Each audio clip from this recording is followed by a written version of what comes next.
ప్రభునందు ప్రియులారా, ప్రియ దేవుని బిడ్డలారా, ప్రభునామంలో మీ అందరికి కూడా శుభాభివందనాలు తెలియజేస్తున్నాను. ప్రియులారా, ఈరోజు 8వ తారీఖు 3వ నెల 2026 సంవత్సరం ఆదివారం నాడు దేవుడు తన యొక్క వాక్యాన్ని ధ్యానించడానికి ఇచ్చినటువంటి కృపను బట్టి దేవునికి స్తుతులు స్తోత్రాలు చెల్లిస్తున్నాను. ప్రియులారా, ఈరోజు యోహాను శుభవార్త 4వ అధ్యాయము 5 నుంచి 42 వచనాల వరకు చూసినట్లయితే ఇక్కడ యేసు ప్రభువారు ప్రయాణమైపోవచ్చు. సమరయలోని సుఖారను ఊరికి వచ్చినప్పుడు అక్కడ ఒక బావి ఉంది.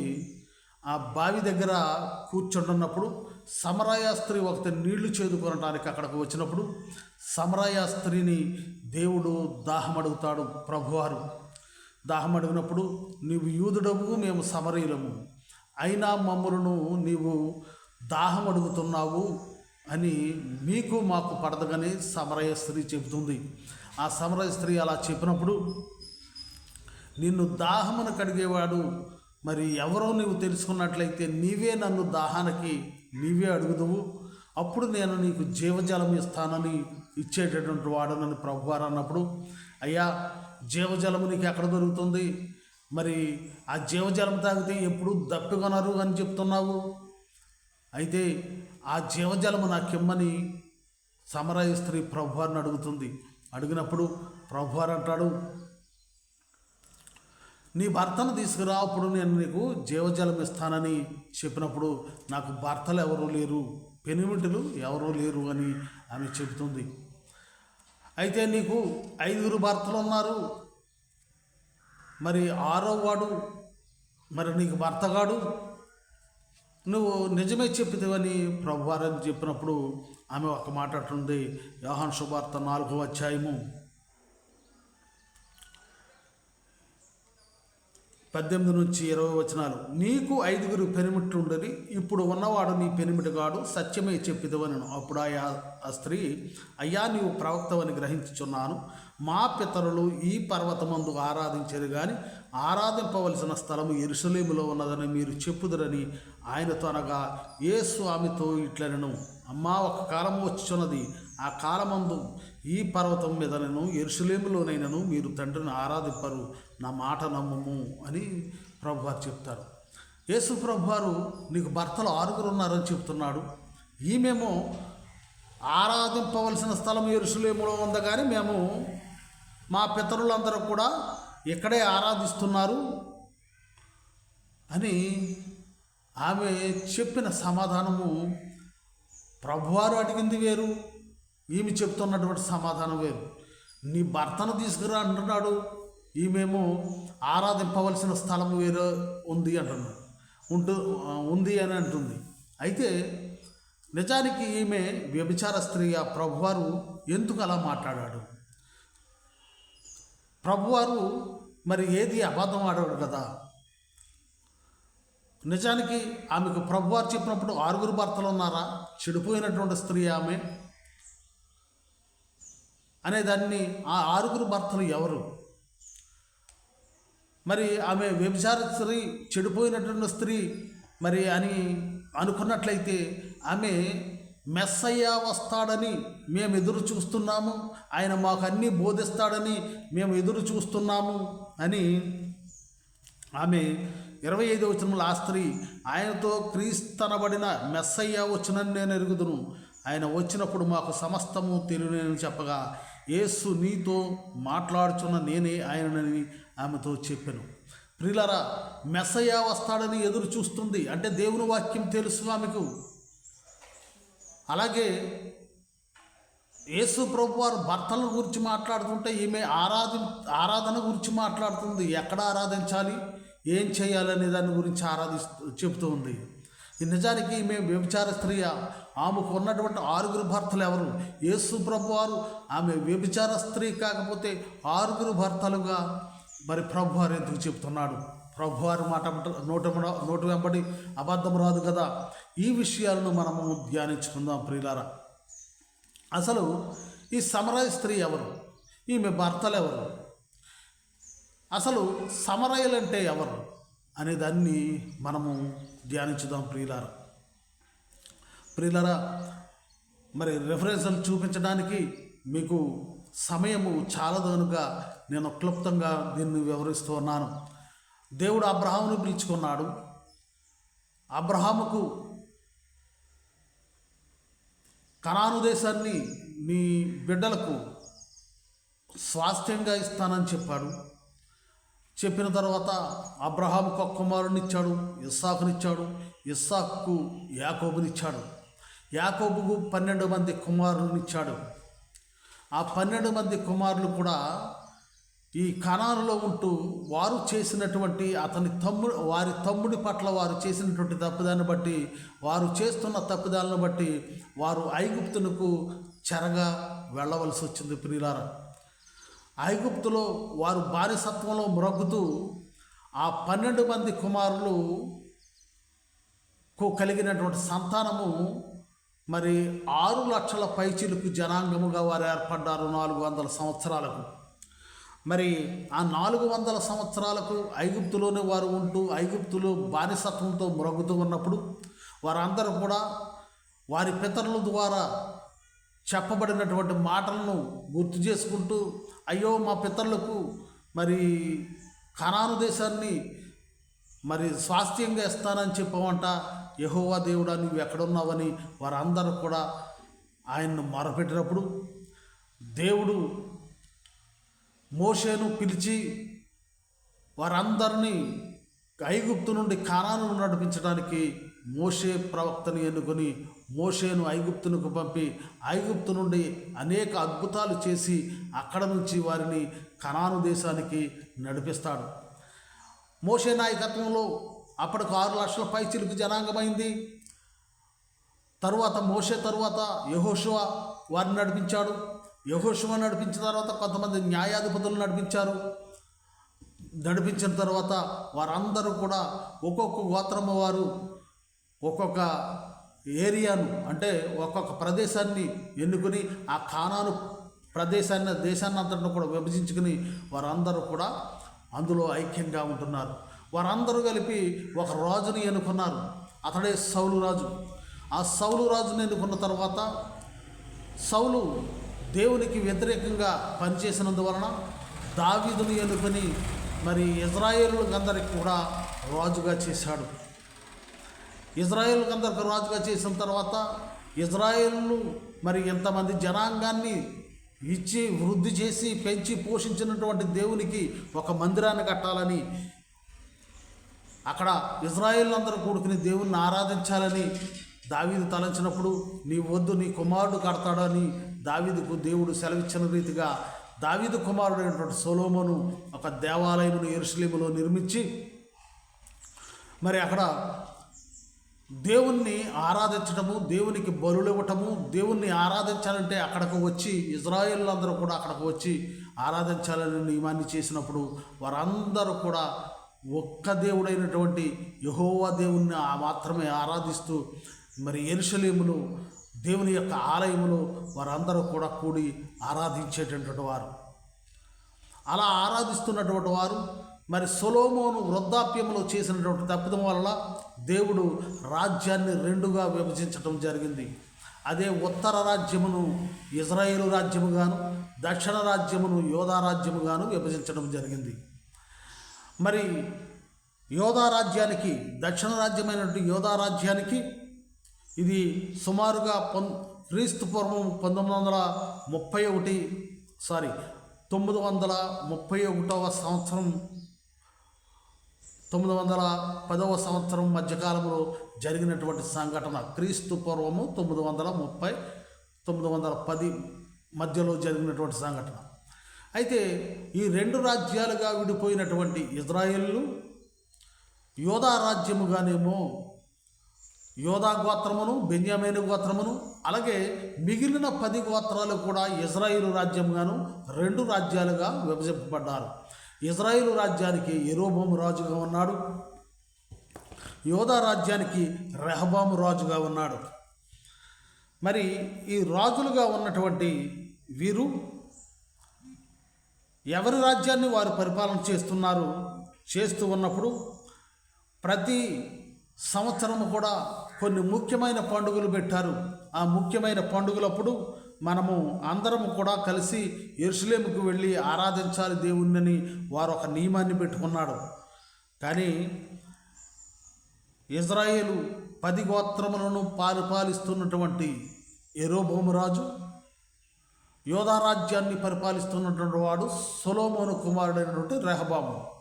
అయితే ఈ యెరోబోము అనేటువంటి రాజు వీరందరూ ఇజ్రాయేలులందరూ మరలా ఆరాధించడానికి యెరూషలేముకు సంవత్సరానికి 4 సార్లు 3 సార్లు పాస్కా పండుగ జరుపుకునేటప్పుడు వారందరూ కూడా అక్కడ ప్రతి ఒక్కరూ వెళ్ళాలని నియమం ఉంది. ఆ నియమం ప్రకారం వారు అక్కడికి వెళ్ళినట్లయితే వారందరూ మరలా కలుసుకొని ఎక్కడ ఒకే రాజ్యముగా అవుతారనేటువంటి భయంతో యెరోబోము రాజు యెరూషలేమునకు వెళ్ళి యెహోవా దేవుణ్ణి ఆరాధించకుండా అతడు 2 దూడలను చేయించి ఆ దూడ బొమ్మలను నిలువబెట్టి, 1 రాజుల గ్రంథము 12వ అధ్యాయము 25వ వచనము. తరువాత యెరోబోము ఎఫ్రాయిము మన్యమందు షెకెమును పట్టణమును కట్టించి అచ్చట కాపురం ఉండి అచ్చట నుండి బయలుదేరి పెనీయేలును కట్టించను. ఈ జనులు యెరూషలేమునందున్న యెహోవా మందిరమందు బలులు అర్పించుటకు ఎక్కిపోవుచుండిన ఎడల ఈ జనుల హృదయము యోధారాజు అనే రెహబాము అను తన యజమానును తట్టు తిరుగును. అప్పుడు వారు నన్ను చంపి యోధారాజు అయిన రెహబాము వద్ద మరలా చేదురు, రాజ్యము మరలా దావీదు సంతతి వారిదగును అని యెరోబోము తన హృదయమందు తలంచి ఆలోచన చేసి 2 బంగారు దూడలు చేయించి జనులను పిలిచి, యెరూషలేము పోవుట మీకు బహు కష్టము. ఇజ్రాయేలు వారలారా, ఐగుప్తు దేశములో నుండి మిమ్మల్ని రప్పించిన దేవుడు ఇవే అని చెప్పి ఒకటి బేతేలు నుండి ఒకడు దాను నందును ఉంచెను. ప్రియులరా, ఈ విధముగా దాను వరకు ఈ రెండిట్లో ఒకదానిని జనులు పూజించడం వలన రాజు చేసిన కార్యము పాపమునకు కారణమాయను. ప్రియులరా, ఈ రీతిగా యెరోబోము రాజు రాజ్యము ఎక్కడ వీరందరూ మరలా కలిసి ఒకే రాజ్యముగా ఏర్పడతారనేటువంటి ఉద్దేశంతో, దేవుణ్ణి ఆరాధించేటటువంటి నెపంతో వారు యెరూషలేమునకు వెళితే మరి వారందరూ కూడా ఏకమవుతారన్న ఉద్దేశంతో వారిని యెరూషలేమునకు వెళ్ళనివ్వకుండా మరి ఇజ్రాయేలు దేశంలోనే 2 దూడలను చేయించి ఇవే యెహోవా దేవుడని వారికి చెప్పారు. ప్రియులారా, ఆ విధంగా విగ్రహారాధన ప్రారంభమైంది. మరి అలా ఆ పారంపర్యం కొనసాగుతూ యెరూషలేముకి ఇజ్రాయేలు వెళ్ళటం లేదు. అక్కడక్కడ కొంతమంది తప్పనిసరిగా వెళుతున్నారు. అయితే ఎవరూ వెళ్లకుండా ఎక్కడ యెరోబోము చేసినటువంటి దూడలను పూజించడం మొదలుపెట్టారు. అలా ఒక 20 మంది రాజులు ఈ ఇజ్రాయేలు దేశాన్ని పరిపాలించారు. ఆ పరిపాలించిన వారందరూ కూడా యెరూషలేమునకు వెళ్లకుండా ఎక్కడనే యెరోబోము చేసినటువంటి విగ్రహాలను వారు పూజిస్తూ ఉన్నారు. అయితే దేవునికి కోపం వచ్చింది. దేవునికి కోపం వచ్చి ఈ రాజ్యాన్ని మరి అష్షూరు రాజుకు అప్పచెప్తాడు. ప్రియులారా, అష్షూరు రాజు అన్యరాజు అయితే ఆ అష్షూరు రాజు 2వ రాజుల గ్రంథము 18వ అధ్యాయము 9వ వచనము. రాజైన హిజ్కియా ఏలుబడిలో 4వ సంవత్సరం మందు ఇజ్రాయేలు రాజైన ఏలా కుమారుడు హోషేయ ఏలుబడిలో 7వ సంవత్సరం మందు అష్షూరు రాజైన షల్మనేసరు షోమ్రోను పట్టణం మీదకి వచ్చి ముట్టడి వేసిన.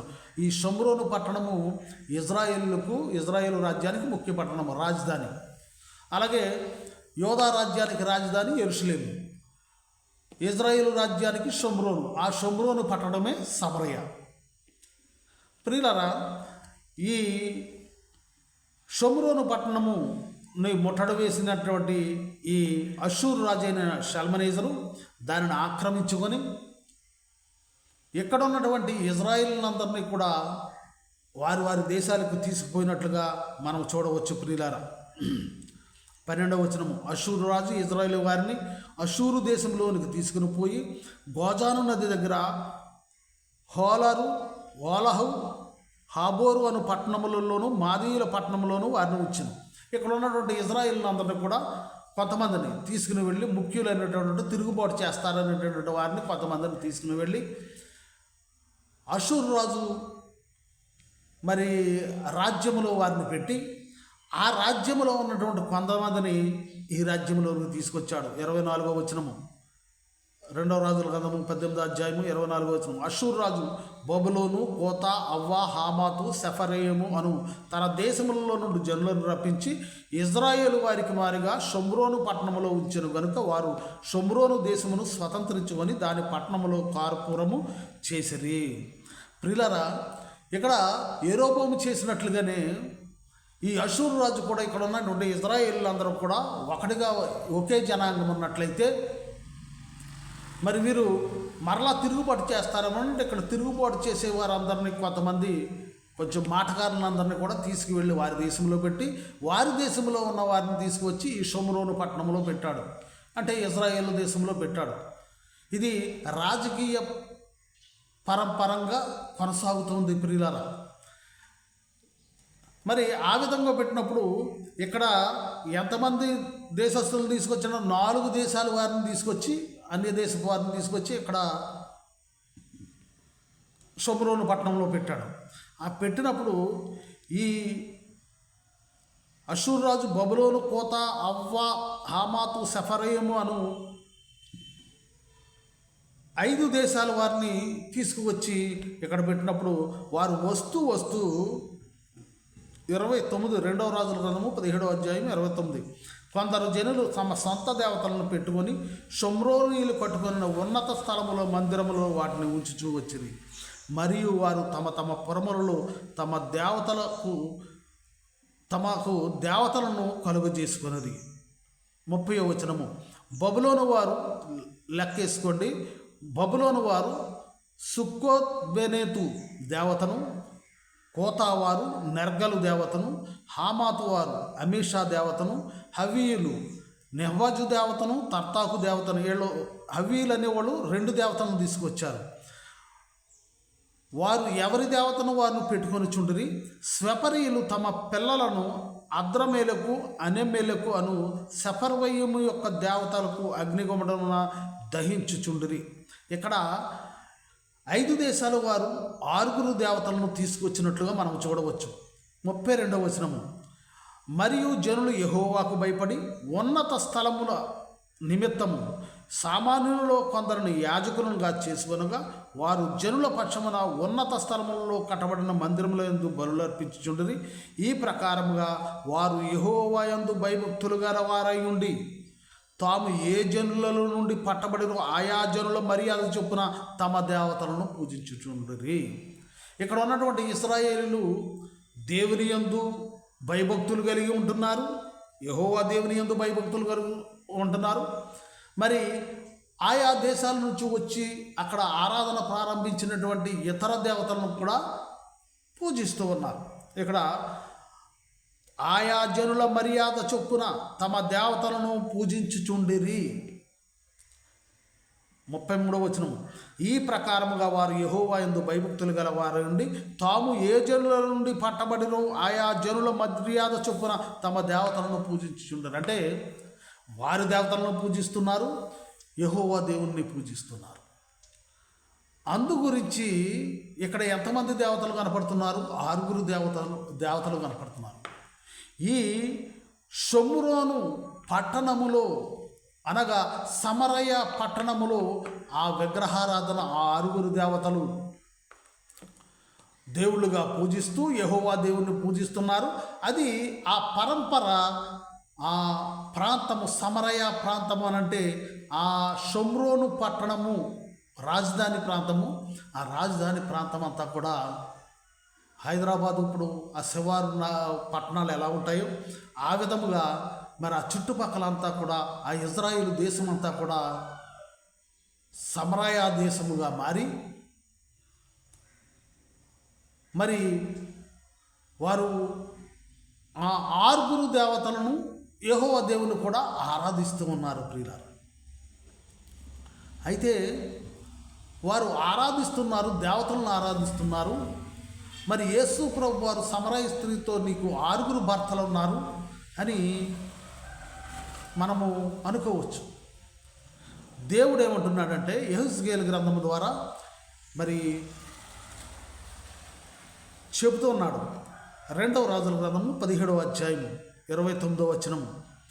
కొందరు జనులు తమ సొంత దేవతలను పెట్టుకొని షోమ్రోనీయులు కట్టుకొనిన ఉన్నత స్థలముల మందిరములలో వాటిని ఉంచుచూ వచ్చిరి. మరియు వారు తమ తమ పురములలో తమ దేవతలను కలుగజేసుకుని యెహెజ్కేలు గ్రంథము 16వ అధ్యాయం 17వ వచనం. నేను నీకు ఇచ్చిన బంగారువియు వెండివినైన ఆభరణములను తీసుకొని నీవు పురుష రూప విగ్రహములను చేసుకొని వాటితో వ్యభిచరించితివి అని చెప్తున్నాను. ప్రియులరా, ఇక్కడ పురుష రూప విగ్రహములను చేసుకొని వాటితో వ్యభిచరించితివి అని చెప్తున్నాడు యెహెజ్కేలు గ్రంథములో. అలాగే న్యాయాధిపతులు 8వ అధ్యాయము 34వ వచనం. మరలా బయలులను అనుసరించి వ్యభిచారులై బయల్బరీతును తమకు దేవతగా చేసుకున్నది. ఇక్కడ ఇజ్రాయేలులు బయలుదేవతను ఆరాధిస్తే వారు వ్యభిచారులై అని చెప్తున్నాడు. అలా దేవుడు ఇర్మియా గ్రంథము 3వ అధ్యాయము 6 నుంచి మనం చూసినట్లయితే, మరియు రాజైన యెషయా దినములో యెహోవా నాకేలాగూ సెలవిచ్చిన ద్రోహిణియగు ఇజ్రాయేలు చేయు కార్యము నీవు చూచితవా? ఆమె ఉన్నతమైన ప్రతి కొండ మీదికిని ప్రతి పచ్చని చెట్టు క్రిందికిని పోవచ్చు అక్కడ వ్యభిచారము చేయుచున్నది. 8వ వచనము. ద్రోహిణియగు ఇజ్రాయేలు వ్యభిచారము చేసిన హేతువు చేతనే నేను ఆమెను విడిచిపెట్టి ఆమెకు పరిత్యాగ పత్రిక ఇయ్యగా విశ్వాసఘాతకురాలకు ఆమె సహోదరి అని యోధా చూచి తాను భయపడక వ్యభిచారము చేయుచు వచ్చుచున్నది. రాళ్లతోనూ మొద్దులతోనూ వ్యభిచారము చేసెను. ఆమె నిర్భయముగా వ్యభిచారము చేసి దేశమును అపవిత్రపరచెను అని చెప్తుంది. ప్రియులరా, విగ్రహారాధనను వ్యభిచారంతో పోలుస్తున్నాడు ప్రభువారు. ఇంకా యెహెజ్కేలు గ్రంథము 6వ అధ్యాయము 9వ వచనంలో, మరియు నన్ను విసర్జించిన వారి విశ్వాసఘాతకమైన వ్యభిచార మనసును విగ్రహములను అనుసరించిన వ్యభిచార దృష్టిని నేను మార్చి నా తట్టు తిరుగజేయగా అని చెప్తున్నాడు. ఇక్కడ ఇతర దేవతలను పూజించినట్లయితే అది వ్యభిచార మనస్సు వ్యభిచారము చేసినట్లుగా దేవుడు చెప్తున్నాడు. యెహెజ్కేలు గ్రంథం 23:37. వారు వ్యభిచారులను నరహత్య చేయువారినై విగ్రహములతో వ్యభిచరించి, ఇక్కడ శారీరకమైనటువంటి వ్యభిచారం కాదు ప్రియులారా, విగ్రహాలను ఆరాధిస్తున్నారని ఆయన వ్యభిచరిస్తున్నాడు అని చెప్తున్నాడు. ఎందుకు అలా చెప్తున్నాడు అంటే యెషయా గ్రంథము 54వ అధ్యాయం ద్వారా చెప్తున్నాడు.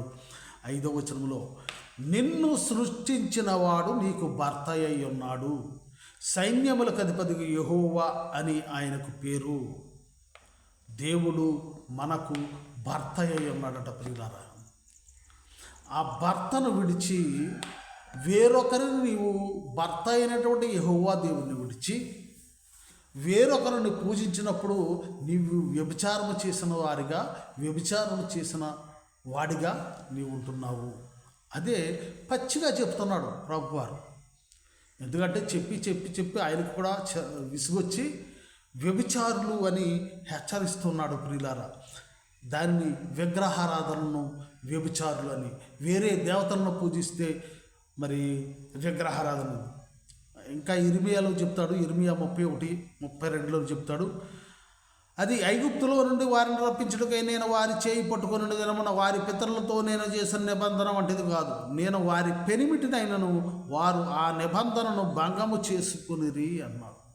దేవుడు ఇజ్రాయేలు వారికి పెనిమిటిని అని చెబుతున్నాడు. కానీ ఆ భార్యాభర్తల సంబంధాన్ని వారు రద్దు చేసుకున్నారు అని దేవుడు చెప్తున్నాడు ప్రియులారా.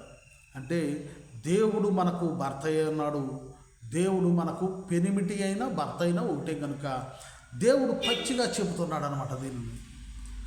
అందుకనే ఇర్మియా గ్రంథము 3వ అధ్యాయము 8వ వచనము, ద్రోహిణియగు ఇశ్రాయేలు వ్యభిచారము చేసిన హేతువు చేతనే నేను ఆమెకు విడిచిపెట్టి ఆమెకు పరిత్యాగ పత్రిక ఇయ్యగా విశ్వాసఘాతకురాగలు ఆమె సహోదరి అయిన యోధా చూచియు తాను భయపడక వ్యభిచారము చేయుచు వచ్చుచున్నది. రాళ్లతోనూ మొద్దులతోనూ వ్యభిచారము చేసను. ఆమె నిర్భయముగా వ్యభిచారం చేసి దేశమును అపవిత్రపరిచెను. అందు గురించి దేవుడు చెబుతున్నటువంటి హోషేయ గ్రంథము 2వ అధ్యాయము 3వ వచనము, మీ తల్లి పోకిరి చూపు చూడకయు దాని స్థానములకు పురుషులను చేర్చుకొనక ఉండునట్లు మీరు ఆమెతో వాదించుడి. అది నాకు భార్య కాదు, నేను దానికి పెనిమిటిని కాను. దాని పిల్లలు 4వ వచనం జార సంతతి అయి ఉన్నారు. ఇజ్రాయేలులా పోయి సమరయులుగా, తప్పుడు సంతానముగా, తప్పుడు దేవతలను ఆరాధిస్తూ ఉన్నందున తప్పుడు సంతానముగా వారు అయ్యారని దేవుడు బాధపడుతూ ఉన్నాడు. ప్రియులారా, ఆ దేవుని చేత ఎన్నుకోబడినటువంటి అబ్రహాము, ఇస్సాకు, యాకోబుల సంతతి అయినటువంటి ఇజ్రాయేలులే సమరయులుగా ఇతర దేవతలను ఆరాధిస్తూ పాపాత్ములుగా వారు ఉండటం మూలంగా వారిని వ్యభిచారులుగా దేవుడు ప్రవక్తల ద్వారా హెచ్చరిస్తూ, భర్తనైనటువంటి నన్ను వదిలి, పెనిమిటినైనటువంటి నన్ను వదిలి వేరొకరిని పూజిస్తుందనో వారికి పరిత్యాగ పత్రిక ఇచ్చి వారిని విడిచిపెట్టాను అని దేవుడు తన భక్తుల ద్వారా మరి హెచ్చరిస్తూ ఉన్నాడు. ప్రియులారా, అందును బట్టి మరి ఈ సమరయులు అయినటువంటి వీరు, ఈ సమరయ స్త్రీ కూడా వారి పితరులు ఆరాధించినట్లుగానే ఆ 6 ఏ బాబులోను, కోత, ఇంకా స్వపరీములు, హామాతు వారు అనేటటువంటి ఆ 4 దేశాల మరి దేవతలను ఈమె కూడా ఆరాధిస్తూ ప్రభువును కూడా ఆరాధిస్తూ ఉంది. అందుకనే నీ భర్తలను తీసుకురా అంటున్నాడు. భర్తలు లేరు అని చెబుతుంది. అవును, అన్య దేవతలు మరి ఈమె పూజిస్తున్నటువంటి వారు మరి నాకు లేరు అని చెప్తుంది. అందుకనే దేవుడు ఇది శారీరకమైనటువంటి వ్యభిచారము కాకుండా మనస్సుతో చేసేటటువంటి వ్యభిచారముగా మనం చూడవచ్చు ప్రియులారా. అందుకనే ఆమె చెబుతుంది, అయ్యా నువ్వు ప్రవక్తవని గ్రహించాను. ఆధ్యాత్మికతో మాట్లాడుకుంటున్నారు వారిద్దరూ. గ్రహించాను, మా పితరులు యెరూషలేములో ఆరాధించేటటువంటి స్థలం ఉందని చెప్పారు, కానీ మా పితరులందరూ అలాగే చేస్తున్నారు, నేను అలాగే చేశాను.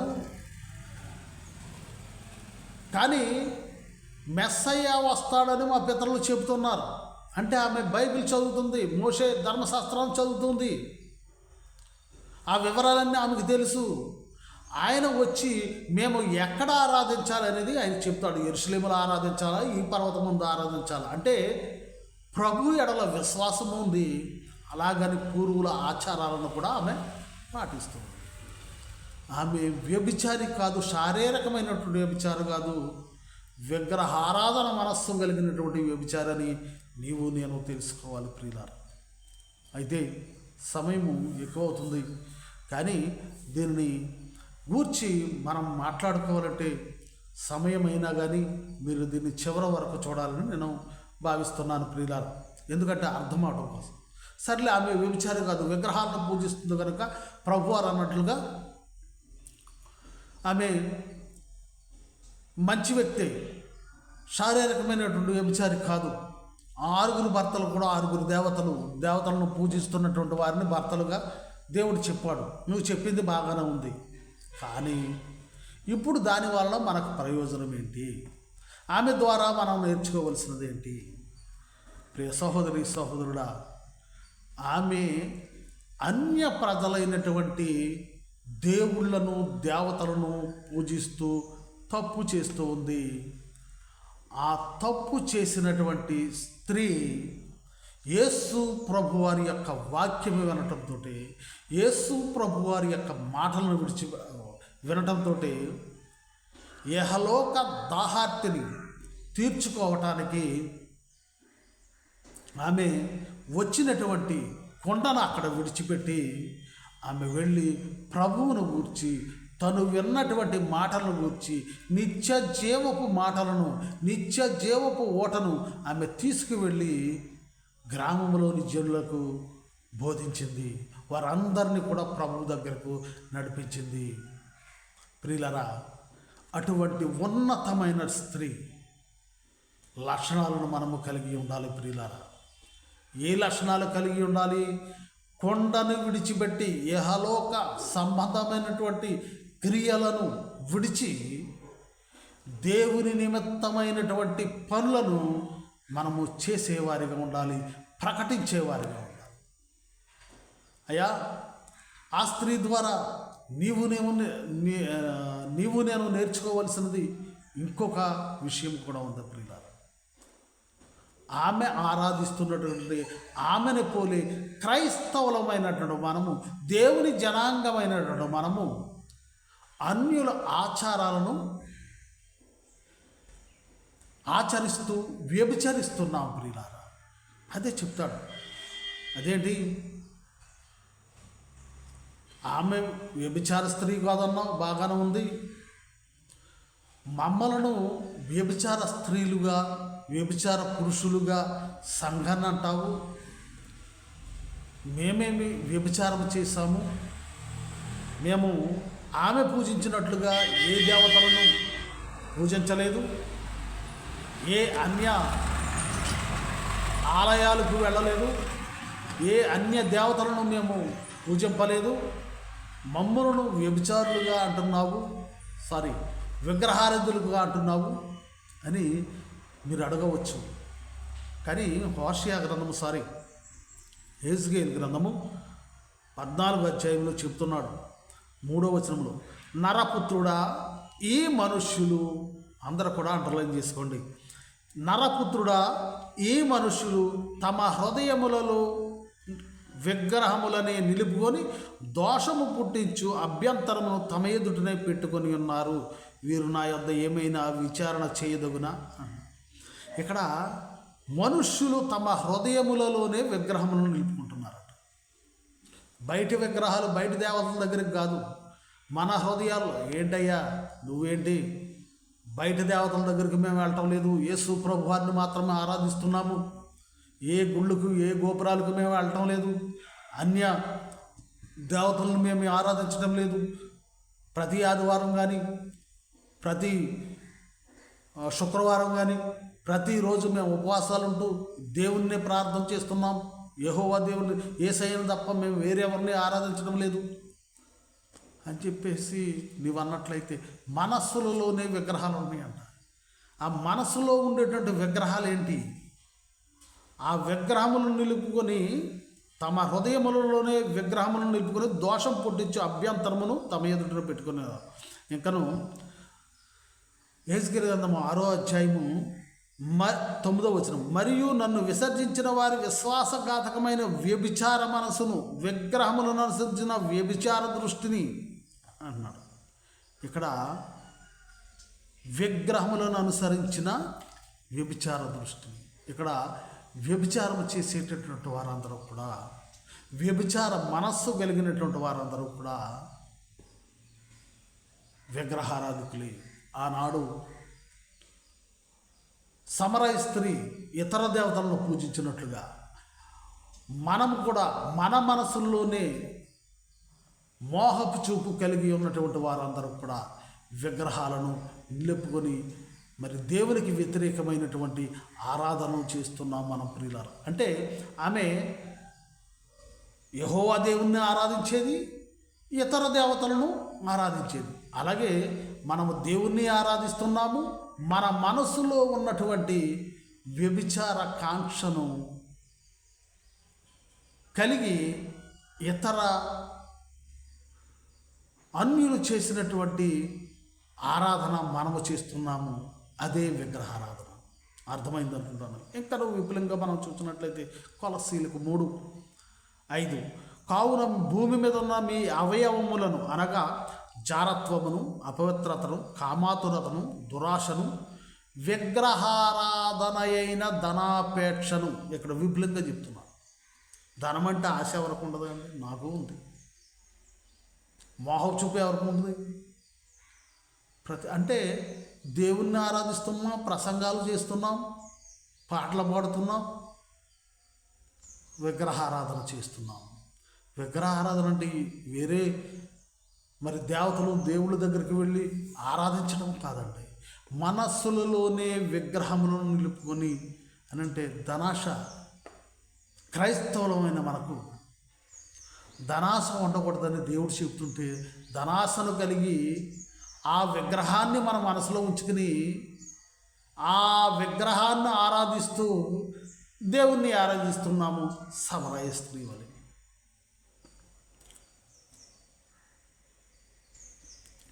ఇంకను 1వ రాజుల గ్రంథము 21వ అధ్యాయము 26వ వచనం. ఇజ్రాయేల్ ఎదుట నిలవకుండా యెహోవా వెళ్ళగొట్టిన అమోరీయుల ఆచార రీతిగా విగ్రహములను పెట్టుకొని అతడు బహుహేయముగా ప్రవర్తించెను. అమోరీయుల ఆచార రీతిగా విగ్రహములను పెట్టుకొని అతడు బహుహేయముగా ప్రవర్తించెను. ఆచార అమోరీయులు అంటే అన్ని దేశపు వారు అన్యుల ఆచారము చొప్పున నడిచేటటువంటి ప్రతి ఒక్కడు కూడా విగ్రహారాధికుడే.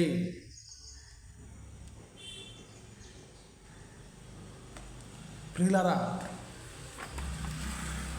ధనాకాంక్ష విగ్రహారాధన, వ్యభిచార మనస్సు విగ్రహారాధన, అన్యుల ఆచారము విగ్రహారాధన. అన్యుల ఆచారాలు పాటిస్తున్నటువంటి క్రైస్తవులు 195% కూడా ఉన్నారు. ప్రియులారా, క్రైస్తవ సంఘములు దేవుణ్ణి ఆరాధిస్తున్నారు. సమరయ స్త్రీ వలె అన్యుల ఆచారాలు పాటించేటటువంటి వాడు విగ్రహారాధికుడు. ధనాకాంక్షను కలిగి ఉన్నవాడు విగ్రహారాధికుడు. వ్యభిచార మనస్సు కలిగి ఉన్నటువంటి వాడు విగ్రహారాధికుడు. లంచము పుచ్చుకోవాలని చూచేటటువంటి వాడు విగ్రహారాధికుడు. అలాగే అన్యుల ఆచార రీతిగా శకునాలు చూచేటటువంటి విగ్రహారాధికుడు. అన్యులు మరి అన్య దేవతల యొక్క దేవుళ్ళ యొక్క గ్రంథాలలో చూచి పెట్టుతున్నటువంటి ముహూర్తాలు, పెళ్ళిళ్ళ ముహూర్తాలు పెట్టుకునేటవాడు వాడు విగ్రహారాధికుడు. గృహప్రవేశాలు అన్యుల మరి గ్రంథములలో నుండి చెప్పబడినటువంటి ముహూర్తాలు పెట్టుకునేటువంటి వాడు విగ్రహారాధికుడు. అలాగే పూర్వపు వంశీకుల ఆచారాలు వ్యవహరించేటటువంటి వాడు విగ్రహారాధికుడు.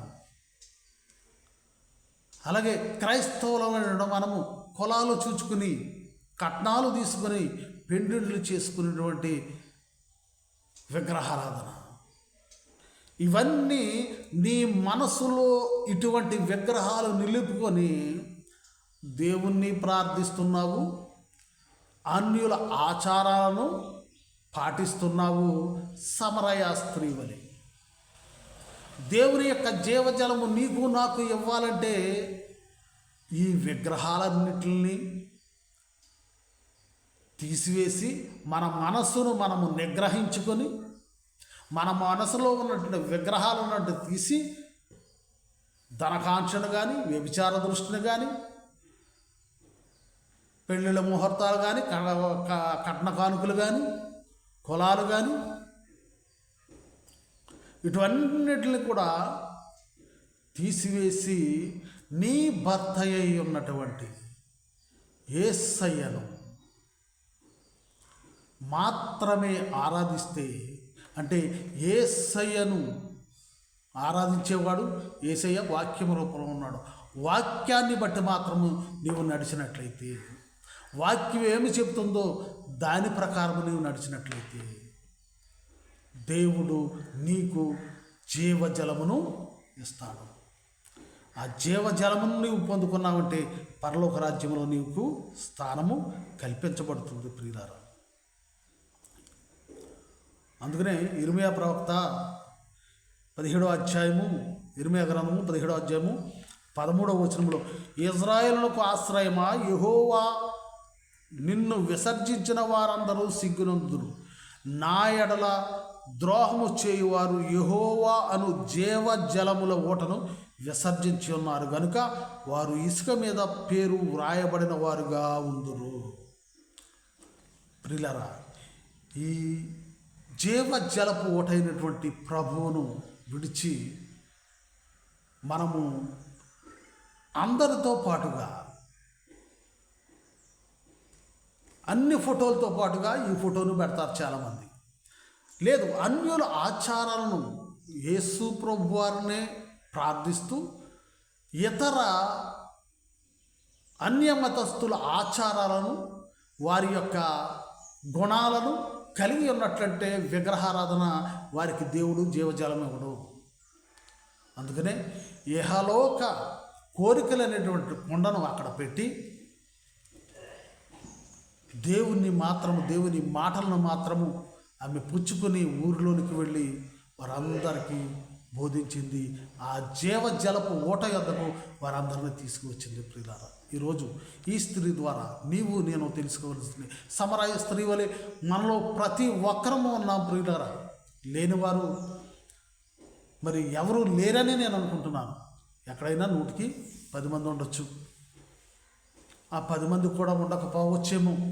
ఎందుకంటే ధనాకాంక్ష లేనివారు ఎవరు ఉన్నాడు? ఈరోజు అనేక సంఘాల్లో ఆ ధనం గురించే పోట్లాట్టు వస్తూ మరి సంఘాలు విడిపోతూ ఉన్నాయి, సంఘాల్లో గొడవలు వస్తున్నాయి. అంటే క్రైస్తవ సమాజము దేనిని అనుసరిస్తుందంటే మరి ధనాకాంక్ష అనేటువంటి విగ్రహాన్ని కలిగి దానిని ఆరాధిస్తున్నారు, కానీ క్రీస్తును ప్రక్కన పెడుతున్నారు.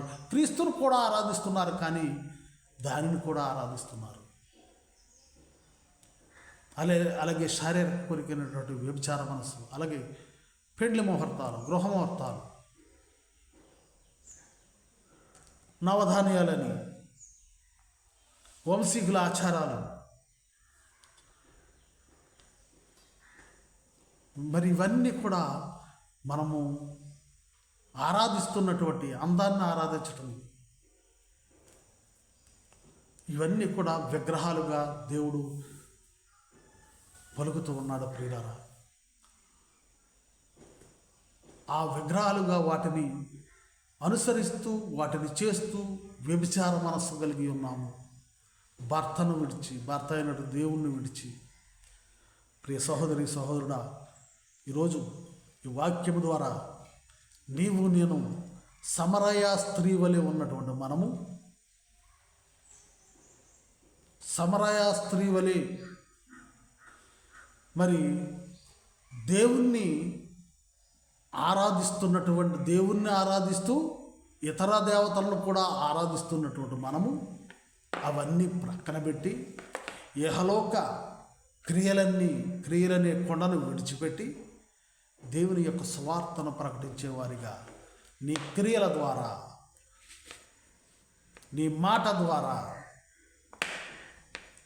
దేవుణ్ణి స్తుతించేవారిగాను, దేవుణ్ణి ఇతరులకు తెలియజెప్పేవారిగాను ఉండి దేవుని యొక్క జీవజలము పొందుకొని ఆయన రాజ్యంలో ప్రవేశించటానికి అర్హులుగా ఉండాలని దేవుని యొక్క వాక్యము సెలవిస్తుంది. ప్రియులారా, అందుకనే కీర్తనకారుడు అంటాడు 36వ అధ్యాయము 9వ వచనము, నీ యొద్ద జీవపు ఊటగలదు, నీ వెలుగును పొంది మేము వెలుగుచున్నామని చెప్తున్నాడు. అలాగే యోహాను సువార్త 7వ అధ్యాయము 38, నా యందు విశ్వాసం ఉంచి వాడెవడు లేఖనము చెప్పినట్లు వాని కడుపులో నుండి జీవజల నదులు పారునని బిగ్గరగా చెప్పాను. ప్రభువారు అన్నాడు, నా యందు విశ్వాసం ఉంచినవాడు వాని కడుపులో నుండి జీవజలాలు ప్రవహిస్తాయని. దావీదు అంటున్నాడు, దేవుని యొద్ద జీవజలం ఉందని. యెహోవా దేవుడు అంటున్నాడు, జీవజలముల ఊటను, యెహోవాను జీవజలముల ఊటను విసర్జించి ఉన్నారు. విసర్జించవద్దు. దావీదు వలె జీవజలపు ఊట ఎవరో మనం తెలుసుకున్నాం. ఆ ఊట మనకు కావాలి, మన కడుపులో నుండి పారాలి, నదులై పారాలంటే ప్రభు యందు విశ్వాసం ఉంచాలి, ప్రభు నందే విశ్వాసం ఉంచాలి. ప్రభువును మాత్రమే ఆరాధించే వారిగా ఉండాలి. ప్రభువును మాత్రమే సేవించే వారిగా ఉండాలి. మన మనసులోని విగ్రహాలన్నిటిని తీసివేసుకొని దేవుని యందు నిలకడగలిగి సమరయ స్త్రీ వలె జీవిద్దాం. దేవుడి కొద్ది వాక్యాన్ని దీవించిన గాక. ఆమేన్. అందరికీ వందనాలండి.